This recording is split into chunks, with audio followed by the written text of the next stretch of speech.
Hi everyone, आइए आगे बढ़ाते हैं अपने ऑपरेशंस मैनेजमेंट के फोरकास्टिंग के प्रॉब्लम्स सॉल्यूशंस की क्लास को।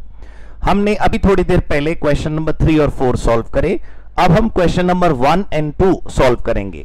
क्वेश्चन नंबर 1 एंड 2 में कुछ नयापन होगा, कुछ नई बात है। आइए पहचानते हैं कि उसमें क्या नई बात है। जब हम क्वेश्चन पढ़ेंगे तो मैं आपको क्वेश्चन नंबर 1 और 2 की लैंग्वेज एक साथ पढ़ाने के बाद उनको क्वेश्चन नंबर 3 एंड 4 के साथ कंपेयर करके दिखाऊंगा, तो आप पहचान जाएंगे अपने आप कि क्या दोनों में अंतर है। और एग्जाम टाइम में भी आपको कोई परेशानी नहीं होगी रिकॉग्नाइज करने में कि वो क्या डिफरेंस है और कैसे कौन से क्वेश्चन को हैंडल करना है। आइए सबसे पहले ये पहला सवाल पढ़ना शुरू करते हैं। इलस्ट्रेशन 1 हमारे सामने है। From the following time series data of sale, data किसका गिवन है? सेल का, राइट। प्रोजेक्ट द सेल्स, ओहो, और हमें एस्टिमेट क्या करना है? Sale for the next 3 years. Year 2001 से लेकर 2007 तक की सेल गिवन है और अगले 3 साल की सेल हमें पता लगानी है। मतलब 2008, 2009 और 2010 की सेल हमें एस्टिमेट करके बतानी। क्वेश्चन तो हम कर लेंगे बड़ी आसानी से, उसमें कोई रॉकेट साइंस नहीं लगने वाली। लेकिन मैं आपसे ये जानना चाहता हूं कि इस सवाल में और अभी जो आपने क्वेश्चन नंबर 3 एंड 4 करे उनमें डिफरेंस क्या है, ये आपको मुझे बताना चाहिए। अब आप जरा देखिए कि क्वेश्चन नंबर 2 में क्या पूछा है उसने। With the help of following data, ये जो नीचे डेटा दिया है वो सेल्स का गिवन है, सेल्स गिवन है। And project the trend of sales for the next 5 years, अगले 5 साल की एस्टिमेट क्या करनी है? सेल। अब फिर देखिए आप, वही चीज जो क्वेश्चन नंबर 1 में 3 साल के लिए पूछी थी, क्वेश्चन नंबर 2 में वही चीज 5 साल के लिए पूछी है। 2007 तक की सेल तो गिवन है, आपको 2008, 2009, 2010, 2011 एंड 2012 की सेल कैलकुलेट करनी है। 2008 से लेकर 2012 तक की सेल कैलकुलेट करने का तरीका मैं आपको भी बता दूंगा बड़ी इजीली, और वही सब कुछ है। Sigma Y is equal to N A plus B sigma x Y is equal to A sigma X plus B sigma x square. कुछ भी नयापन नहीं है, सवाल करने के तरीके में कोई नयापन नहीं है, लेकिन सवाल जो गिवन है वो तो बड़ा अजीब है। मैं आपको बताता हूं कि क्या अजीब है, इसमें क्या नयापन है। क्वेश्चन नंबर 3 जब आप कर रहे थे तो मैं आपको ये इरेज करके दिखाता हूं, ये पूरा सारा का सारा जो हमने हाईलाइटिंग करी। अब जरा तुम ध्यान से देखो कि क्वेश्चन नंबर 3 में एक चीज दी थी पॉपुलेशन और दूसरी चीज पूछी थी टीवी की डिमांड। क्वेश्चन नंबर 4 में भी 2 चीजें थी, ध्यान से देख लो तुम। क्वेश्चन नंबर 4 में भी ऐसा नहीं था कि एक ही चीज दी थी। क्वेश्चन नंबर 4 में देखो पॉपुलेशन गिवन थी और स्कूटर की डिमांड आपने एस्टिमेट करनी थी। मतलब question number 3 and question number 4 में हमारे पास जो हमें दिया गया था वो 2 वेरिएबल थे, लेकिन question number 1 and question number 2 में जो दिया है वही पूछा है। मतलब सेल ही दी है और सेल ही पूछी है। अब तुम्हें मैंने याद कराया था कि तुम्हारा जीवन फोरकास्टिंग के सवालों का जीवन, फोरकास्टिंग के सवालों से आने वाले तुम्हारे number y is equal to A plus B X में पुट करके ही आएंगे। तुमने सुना था ना कि y is equal to A plus B X ही जीवन है। जो भी चीज तुम्हें कैलकुलेट करनी होती है, जो भी एग्जामिनर तुमसे पूछता है, जो भी वो तुमसे जानना चाहता है, उसे तुम कहां पुट करते हो? y में। तो जब तुम उसे y is equal to A plus B X करोगे तो जो सेल क्वेश्चन वालों ने तुमसे कहा क्वेश्चन नंबर 1 और क्वेश्चन नंबर 2, ध्यान से देखो। क्वेश्चन नंबर 1 में सेल पता लगानी है तो सेल क्या हो गई? y। क्वेश्चन नंबर 1 में देखो क्या पता लगानी है? सेल, और सेल क्या हो गई? y। तो सेल अगर y हो गया तो x कहां है? x नहीं गिवन है दोस्तों। ध्यान से देखो कि x गिवन नहीं है, तो जब x गिवन नहीं है तो हम अज्यूम्ड x लेंगे, मानेंगे कि कुछ x होगा।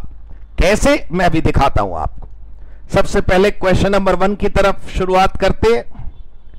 क्वेश्चन नंबर 1 में आपको इतना तो समझ आ गया कि सेल 2001 से लेकर 2007 तक की गिवन है और उसके बाद 2008, 9 और 10 की सेल निकालनी है।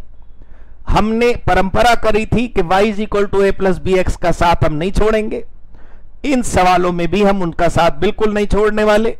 चलिए क्वेश्चन नंबर 1 की तरफ हम बढ़ रहे हैं। आपको याद होगा y = a + bx हमें परंपरा के रूप में मिला इस टॉपिक में, और तुम्हें यह भी पता है कि तुम्हें क्योंकि अगले 3 वर्षों की सेल निकालनी है तो तुम y1, y2, y3 करोगे। a और b की वैल्यू तो पता नहीं है, और लेकिन x की वैल्यू तो गिवन होती है। यहां तो कलेश ये हो गया कि x की वैल्यू भी गायब हो गई। अब भाई लेफ्ट हैंड साइड का y निकालने के लिए राइट हैंड साइड में a, b और x निकालना है, तो x हम अज्यूम कर लेंगे। कैसे अज्यूम कर लेंगे अभी मैं बताऊंगा आपको। अभी तो ब्लैंक छोड़ देते हैं, ना a है, ना b है, ना x है। हालत देखें आप इस सवाल के दुर्भाग्य की। अब तक हमने ये देखा कि a और b तो हम निकाल लेते हैं उन 2 इक्वेशंस को सॉल्व करके, लेकिन x तो कम से कम गिवन होना चाहिए था। जब x ही गिवन नहीं है तो क्या कर सकते हैं। मैं आपको बार बार दिखा दूं कि 2007 तक की सेल गिवन है। ये जो पहला y होगा वो क्या होगा, सेल 2008 की। ये जो अगला y होगा वो क्या होगा, सेल 2009 की। ये जो उसके बाद अगला y होगा ये सेल होगी 2010 की। राइट दोस्तों, चलिए अब भाई जो हमारे पास है वो हम वैल्यू पुट कर देते, नहीं है तो नहीं पुट करी, लेकिन प्रोसेस वही है। अब इसके बाद to find out values of a and b। अब a और b की वैल्यू फाइंड आउट करने के लिए you remember 2 equations are to be solved. Sigma y = na + b sigma x, sigma xy = a sigma x + b sigma x²। याद है ना। लेकिन इन 2 इक्वेशंस को यूं ही थोड़ी बैठे बैठे सॉल्व कर दोगे, उसमें वैल्यू भी तो पुट करनी थी। वैल्यू पुट करने के लिए तो बड़ी परेशानी है, हमारे पास तो कुछ है ही नहीं। To put values we calculate following. आपको याद होगा हमें क्या क्या कैलकुलेट करना होता है। एक x, एक y, एक xy और एक x²। सेल जो कि हमने y मान ली 80, 90, 92,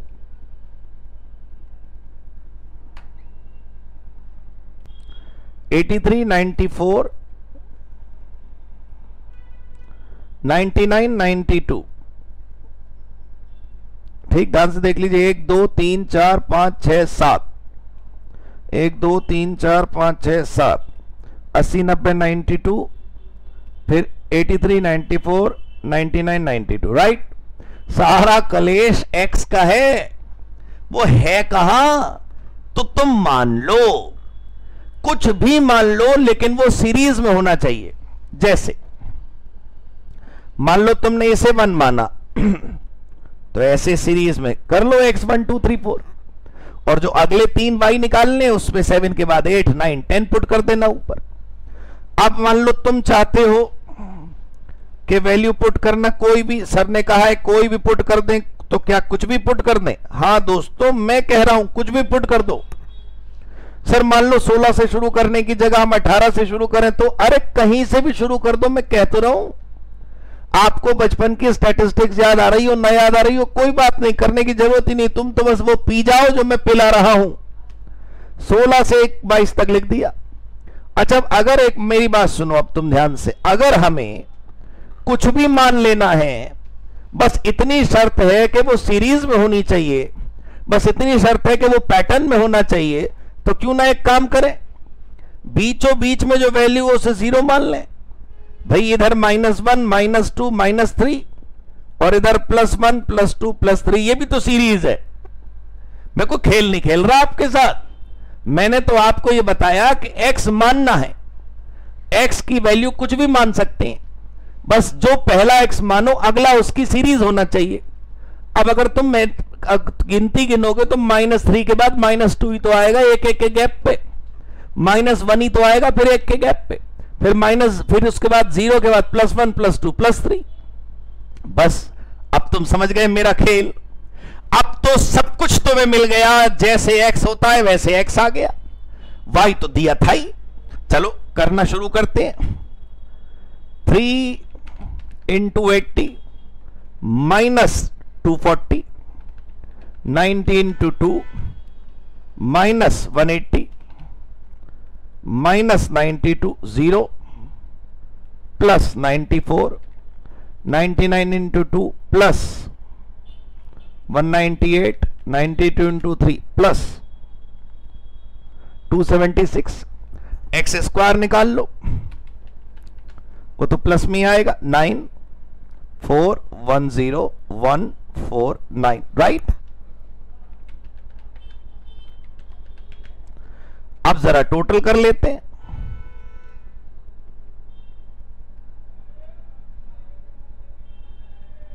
सर समझ नहीं आ रहा, ऐसे कुछ भी एक्स मान लेते हैं? मैं कह रहा हूं ना, मान लेते हैं। देखो भाई, सिग्मा एक्स का टोटल आएगा 0, इसलिए मैंने जानबूझ के ऐसी सीरीज ली जिससे सिग्मा एक्स 0 आ जाए। अरे जब मान नहीं है तो हम वो क्यों ना माने जिससे अपनी सहूलियत हो। दोस्तों तुम खुद सोचो, मैं कोई गलत काम थोड़ी कर रहा हूं। अगर कुछ मानना ही है तो हम ऐसी वैल्यू मानेंगे, ऐसी सीरीज मानेंगे जिससे हमारी टेंशन कम हो। अब जरा वाई का टोटल कर बोलो भाई। 80, 90, 92, 83, 94, 99, 92, 630। एक्स वाई देखो पॉजिटिव भी है नेगेटिव भी है।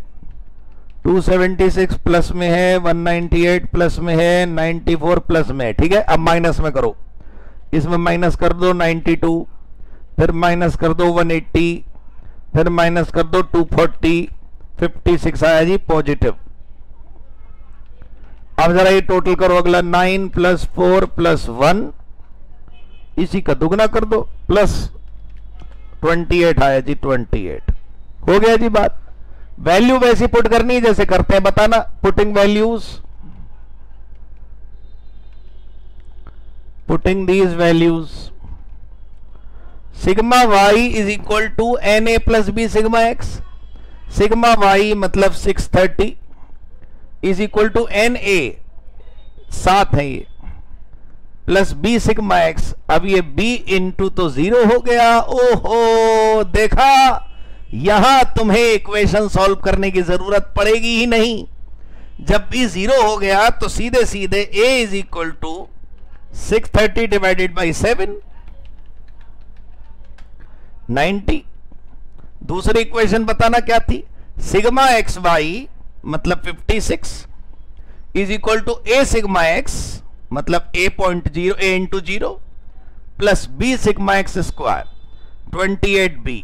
तो यहां पर भी देखो A तो 0 हो गया, A 0 से मल्टीप्लाई करके, तो सीधे सीधे B क्या आ गया? 56 divide by 28 is equal to 2। हाँ जी, चेक कर लिया मैंने, 2 ही आया। अब जरा तुम देख लो, A की वैल्यू आ गई और B की वैल्यू आ गई। बल्ले बल्ले, और चाहिए क्या? इसका मतलब बताऊं तुम्हें क्या हुआ कि एग्जाम में दुआ करना कि ऐसे ही सवाल आए जिनमें y ही गिवन हो और y ही पूछा हो। ऐसा इमेजिन करो कि दोनों प्रश्न हो तुम्हारे पेपर में, तो किसमें समय कम लगेगा? इसमें भाई, ना मल्टीप्लाई करना, ना इक्वेशन माइनस करनी, ना इधर की वैल्यू उधर पुट करनी। एक को निकालने के लिए B की वैल्यू है, B को निकालने के लिए A की वैल्यू, दोनों अपने अपने इंडिपेंडेंट निकल आए सीधे सीधे। A की वैल्यू 90 और B की वैल्यू 2। देखो भाई, 90 90 90 प्लस प्लस प्लस 2 2 2, यही तो है। B की वैल्यू 2 है ना? हाँ देखो, अब X की वैल्यू तो अब भी गोल है। अरे क्यों गोल है? 2007 का X बताओ क्या है? +3। तो 2008 का X क्या होगा? +4, 5, 6, राइट। 4 इंटू 2 8 प्लस 90, ये हुआ 98। 5 इंटू 2 प्लस 90, ये हुआ 100।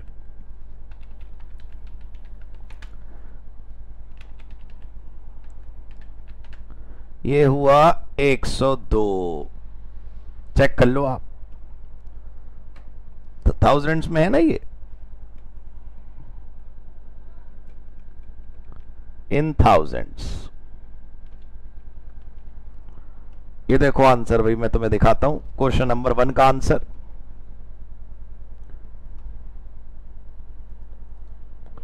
ये देखो 98, 100 एंड 102 हो गया ना, बिल्कुल clear. This is more easy than question number 3 and 4, you know. समझ आया सर? ध्यान से देखो आप, सबसे बीचों बीच वाले में आपने रखा 0 और उसके बाद ऊपर 3 माइनस, नीचे 3 प्लस। अच्छा सर, अगर मान लो ये ऑड फिगर है 7, तो बीच में एक जो ना ऊपर नीचे 3 दिन आ गए। अगर ये इवन फिगर होती 6 होते तो बस भाई बैठा है ना, अभी बता रहा है, अभी बताता हूं आपको कि इवन होता तो क्या होता। पहले आप इसे नोट कर लो। सॉल्व हो गया ना? चलो क्वेश्चन नंबर 2 कुछ लोग खोल चुके होंगे, उन्हें समझ आ गया होगा क्या करना है।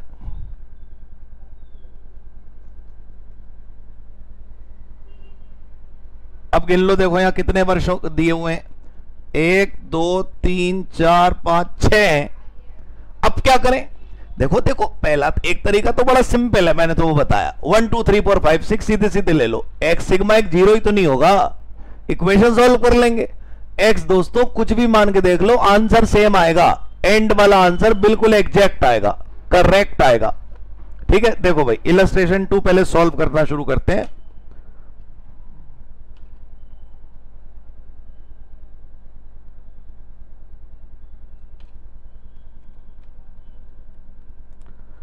y is equal to a plus B x, याद है ऐसी करते हैं।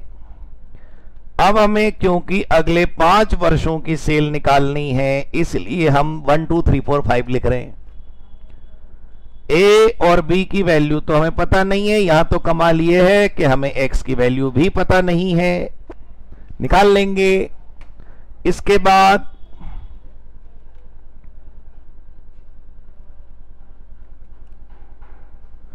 to compute value of AB, we solve following equations.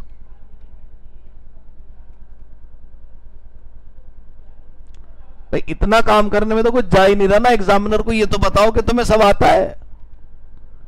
Sigma y is equal to N A plus B sigma x। Copy छिन भी गई तो इक्वेशन तो देख लेगा वो, छिन गई मतलब एंड आ गया, मान लो पेपर का 3 घंटे पूरे हो गए, हम नहीं कर पाए तब भी, यही तो है। फिर to put values, we do following. अब तुम्हें याद होगा क्या क्या कमाल खेलते हैं हम, एक्स वाई और एक्स स्क्वायर, यही तो करते हैं। अब यहां पर भी वही चक्कर है कि y गिवन है और y पूछा है, सेल गिवन है, सेल ही पूछी है, तो जो पूछी है वो क्या हो जाती है, y। देखो 100 110 115 120 135 140। अब जरा ढूंढो, यहां वो तो गायब ही है x, तो कुछ भी मान लो, तुम्हारा मन करे 1 2 3 4 5 6 मान लो, तुम्हारा मन करे 20 21 22 मान लो, तुम जो चाहो मान लो भाई, कोई गड़बड़ नहीं होगी। लेकिन हमने तो देखो भाई ऐसा मानना है जिससे हमारी टेंशन कम हो, हमारी कैलकुलेशन कम हो, हमारी जो मेहनत है वो कम बैठे। तो कैसे? अब ये इवन है तो ऐसा तो कर नहीं सकते, अगर बीच में 0 करेंगे तो यहां -1 -2 आएगा, लेकिन यहां +1 +2 +3 आएगा। ऐसा भी कर सकते हो, सीरीज तो ये भी है, आंसर गलत नहीं आएगा, सेम आएगा। लेकिन मैं जो बता रहा हूं वो सुनो, सीरीज तो कुछ भी ले सकते हैं ना, जो बीचों बीच के 2 पॉइंट है उसे पकड़ो। देखो ये 6 है ना, 115 और 120 बीचों बीच के, इसे -1 और +1 बनाओ। सीरीज बता रहा हूं तुम्हें, 2 2 के गैप पे लो, ये वाला -3 तो ये वाला +3, ये वाला -5 तो ये वाला +5। स्टैटिस्टिक्स की गहराई में अगर तुम गए तो गलती तुम्हारी, स्टैटिस्टिक्स की गहराई में मत जाना। इसे 0.5 डेसिमल स्पेस बोलते हैं, हाफ स्पेस बोलते हैं। लेकिन दोस्तों प्लीज मेरी बात समझने की कोशिश करिए, किसको क्या बोलते हैं और को कौन चीज कहां से डिराइव हुई वो मत समझो। बस तुम मेरी बात इतनी याद रखो कि अगर फोरकास्टिंग का ये जो टेबल है इसमें इवन फिगर आए तो बीचों बीच वाली दो वैल्यू उठा लेना और उनको -1 +1 बोल देना, फिर दो का गैप करना, -1 -3 -5 +1 +3 +5 7 9 ऐसे कर करके। भाई इतनी बात नहीं याद कर पाओगे क्या? कितने भी सवाल आए मेरा फार्मूला हर सवाल में फिट होगा। अब तुम्हें गलत लगे सही लगे मुझे नहीं पता, नंबर इससे ही आएंगे। पी जाओ मेरी बातों को। -1 -3 -5 +1 +3 +5। अब घुमाओ, सब कुछ सॉल्व हो जाएगा तुम्हारा। अब देखना जरा टोटल करके, सिग्मा x 0 हो गया। यही तो चाहते थे हम कि सिग्मा x के 0 हो जाने से फायदा यह है कि जब सिग्मा x 0 हो जाता है तो सब कुछ बढ़िया हो जाता है। देखो अब जरा एक्स वाई निकाल लें। 100 × 5 -500, 110 × 3 -330, 115 × 1 115, 120, 135 × 3 405, 140 × 5 700। ठीक है दोस्तों, अब वो कर लेते हैं, पहले y का टोटल कर लो। 100, 110, 115, 120, 135, 140, दिस इज 720। ठीक है, हाईलाइट कर दूं, दिख नहीं रहा, बोला करो देखो जो समझ ना आए। 500 + 330, अच्छा पॉजिटिव वाले पहले जोड़ लेते हैं।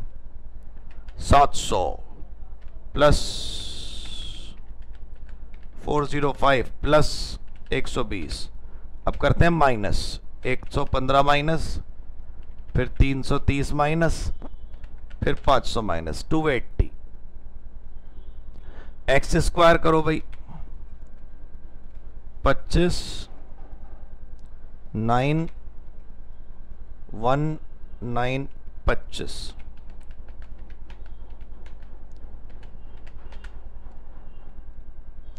राइट दोस्तों, ये हो गया। अब आप इक्वेशंस में पुट कर दो, क्या वैल्यू थी?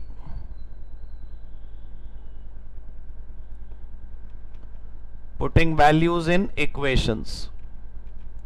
पहली इक्वेशन थी sigma x Y, sigma Y is equal to, sigma Y मतलब 720 is equal to N a, 1 2 3 4 5 6 6a plus B sigma x, वो तो 0 हो गया, बी सिग्मा एक्स तो 0 हो गया। अब जब बी सिग्मा एक्स 0 हो गया तो आप देखो बी सिग्मा एक्स 0 होने के बाद दूसरी इक्वेशन करने की कोई जरूरत ही नहीं है, दूसरी इक्वेशन करने की जरूरत ही नहीं है, सिर्फ इससे ही ए की वैल्यू आ जाएगी। A is equal to 720 divided by 6, 720 divided by 6 is equal to 120। अब दूसरी इक्वेशन बताना क्या थी? Sigma x Y, sigma x Y है 280 is equal to A sigma X, A sigma X तो 0 हो गया, plus B sigma x square 70b। अब यहां पर भी b की वैल्यू आ जाएगी सीधे सीधे, 280 डिवाइडेड बाई 70 आ गया ये 4। अब आप देखो बड़ी आसानी से 120 भी आ गया और ये आपके पास 4 भी आ गया। a और b इन दोनों की वैल्यू को उठा के पुट कर दो, बल्ले बल्ले हो जाएगी आपकी। देखो भाई a की वैल्यू क्या है? 120,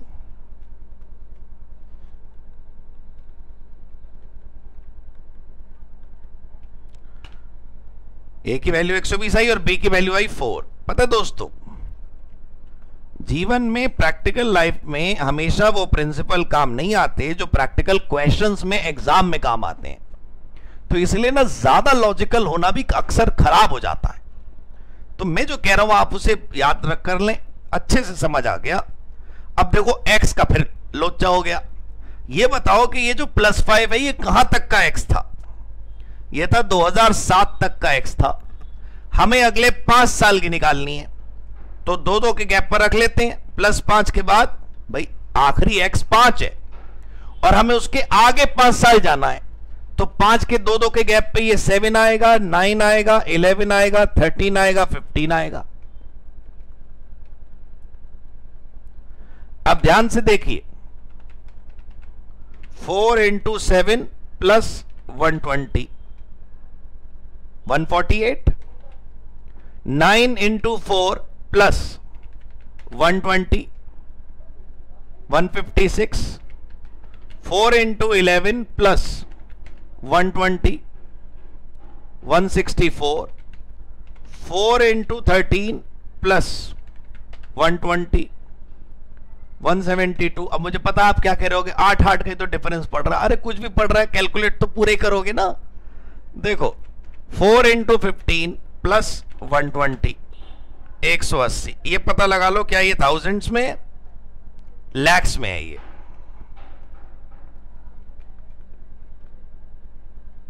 इन lags. Let me show you the answer.